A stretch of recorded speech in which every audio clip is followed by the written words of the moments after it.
এখন থাকলে ভালো হয়ে থাকতে হবে, ভালো মানুষের মতো, ভদ্র মানুষের মতো। সমাজের যে কোনো কাজে হস্তক্ষেপ করা যাবে না, ভালো মানুষগুলো এখন করবে।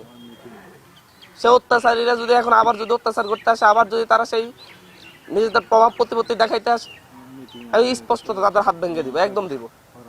যত কিছু করা দরকার, যেভাবে করা দরকার। ভূমিহীনরা যাদেরকে বঞ্চিত করা হচ্ছে বারবার, কয়জন ভূমিহীন জমি চাষ করছে? এই যে হাজার হাজার একর জমি, প্রত্যেকটা জমি খাইছে হচ্ছে এখানকার প্রত্যেকটা নেতা খেতারা। 50 একর, 100 একর, 250 একর, 300 একর জমি চাষ করছে বিভিন্ন জনের মোহাম্মদ আলী থেকে লিজ নিয়ে। কার জমি লিজ নিচ্ছে এরা জানে না? এরা জানতো না যে এগুলা কার জমি? এগুলো মোহাম্মদ আলীর জমি ছিল।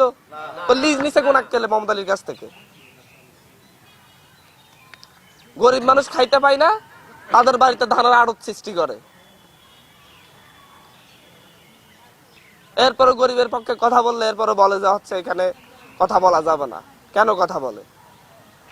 এত বছর যাবত লুটপাট করে খাইছে, এখন আবার নিজেরাই আবার সাধু সেজে এসে আবার বলে যাচ্ছে আমি ভূমি বুঝাই দিব, আমি সাধু, আমার উপদেশটা বানাও, আমাকে ইয়ে করাও। সব একাকার হয়ে গেছে যখন হচ্ছে এখানে টাকার বিষয় আছে। 3,500 4,000 টাকা করে মানুষের কাছ থেকে নিয়েছে। এই দায়িত্ব কে দিয়েছে? কোন মানুষের কাছ থেকে টাকা নেওয়ার দায়িত্ব কি কোনো সাধারণ মানুষের আছে? সেটা যেই নামেই হোক, যদি ভূমি বরাদ্দ দিতে হয়, ভূমি বরাদ্দ দেওয়ার জন্য যদি সরকারের অর্থ নিতে হয়, সেটা সরকারি অফিসার নিবে। যদি কোনো ফির প্রয়োজন পড়ে, সেটা কোনো একজন সরকারি অফিসার নাই, কিছু নেই, যাই হচ্ছে নেতা সে হচ্ছে আমাকে টাকা দাও আমি জমি বুঝাই দিব। সার্ভেয়ার ছাড়া কেউ জমি বুঝাই দিতে পারবে? একজনের জমি আরেকজনকে বুঝাই দিবে, তারপর লাগাবে কোন দল 5 বছর পর 10 বছর পর পিটাপিটি লাগবে। এই জাতীয় আকাম থেকে দূরে থেকে যা করবে প্রশাসন করবে। প্রশাসনকে সহযোগিতা করবে। কোনো ভূমিদস্যু প্রশাসনের সহযোগী হইতে পারবে না, কোনো ভূমিদস্যু হতে পারবে না। প্রয়োজনে প্রশাসনের সহযোগী হবে লোকাল যে সকল নেতারা, যারা ভূমিদস্যু না, যাদের নামে কোনো দাগ নাই, তারাই হবে এই কমিটির সদস্য, তারাই নেতৃত্ব দিবে। প্রশাসন লোক দিবে, সে অনুযায়ী ভূমি বুঝাই দেবে। আর এই ভূমি বুঝাই দেওয়া আমি নিজের দায়িত্ব বলে মনে করি। আমি এটা নিজের দায়িত্ব বলে মনে করি, কারণ আমার নিজের খালা, আমার মায়ের বোন 3 বার নদী ভেঙে এখন ওখানে আছে, কুড়িগড় নেই। আমার চাচা, আপন চাচা, উনি 4 বার নদী ভাঙ্গনের শিকার হয়েছেন। আমরা দেখেছি ওনাদের কি দুর্দশা অবস্থা, কি দুর্দশা। এই ভূমিহীনরাই ভূমি পাবে, এটা নিশ্চিত করা হবে। কেউ দালালি করতে গেলে তার বেদেরকে নিয়ে এতদিন যত সম্মান করেছে আর কোনো সম্মান করব না। সম্মানের জায়গা শেষ। গরিবদের প্রশ্নে কোনো সম্মানের জায়গা নেই, গরিবদের প্রশ্নে কোনো ভদ্রতা নেই। গরিবরা যেটা চাইবে সেটা পেতে হবে।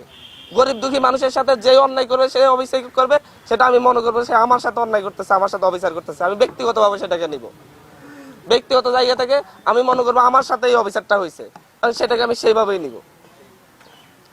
যার ভূমি পাওয়ার যোগ্য সেই ভূমি পাবে, এবং সেখানে যাদেরকে ইনক্লুড করা দরকার সেটা প্রশাসন, যাদেরকে প্রয়োজন মনে করে ইউনিয়ন সিলেট তাদেরকে অ্যাড করে নিবে, তাদেরকে যুক্ত করে তাদেরকে সাথে নিয়ে তারা কাজ করবে।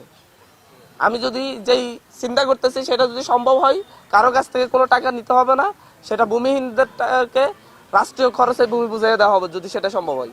আর যদি কোনো ফি নিতে হয় সরকারিভাবে, সেটা সরকারের সার্ভেয়ার নিবে, সেটা সরকারের লোক নিবে ফি, সেটা অন্য কেউ না। ভূমিহীনদের কাছে উদাত্ত আহ্বান থাকবে যে আপনার কাউকে কোনো টাকা দিবেন না।